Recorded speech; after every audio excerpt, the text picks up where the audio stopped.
നക്സലൈറ്റ് പ്രസ്ഥാനത്തിലെ ഒരു പ്രമുഖ നേതാവ് സുഹൃത്തിനെ തൂക്കിക്കൊല്ലുന്നതിനു മുമ്പ് ഒന്ന് കാണാൻ വന്നതായിരുന്നു MT വാസുദേവൻ നായരും T ദാമോദരനും തൂക്കുമരത്തിന്റെ നിഴലിൽ ദൈന്യതയോടെ നിന്ന ആ സുഹൃത്തിന്റെ ജീവനിൽ തൊട്ടാണ് MT ശത്രു എന്ന കഥ എഴുതിയത്.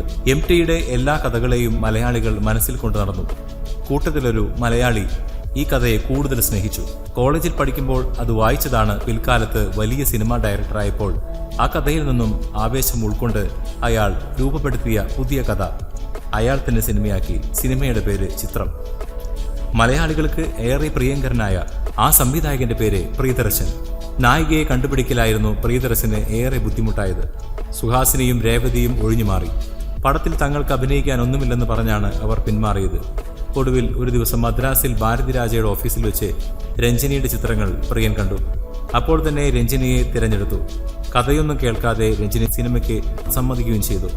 രജനിയുടെ അച്ഛനായി അഭിനയിക്കാൻ പ്രേം നസീറിനെയാണ് തീരുമാനിച്ചിരുന്നത്.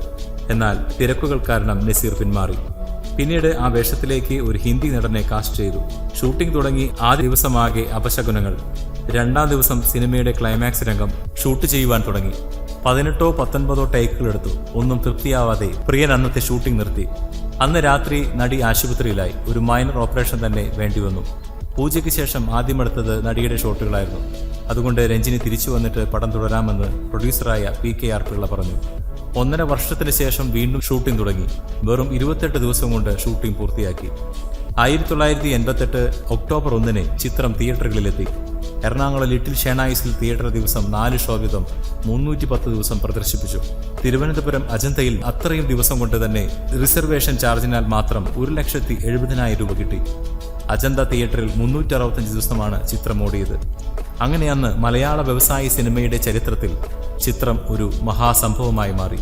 നിരന്തരമായി ഒരേ തിയേറ്ററിൽ പ്രദർശിപ്പിച്ച കാര്യത്തിൽ കുഞ്ചാക്കോയുടെ ജീവിത നൗക സൃഷ്ടിച്ച റെക്കോർഡ് ചിത്രം തകർത്തു. പിന്നെ അതിൽ അഭിനയിച്ച നടന്റെ കാര്യം പറയേണ്ടതില്ലല്ലോ.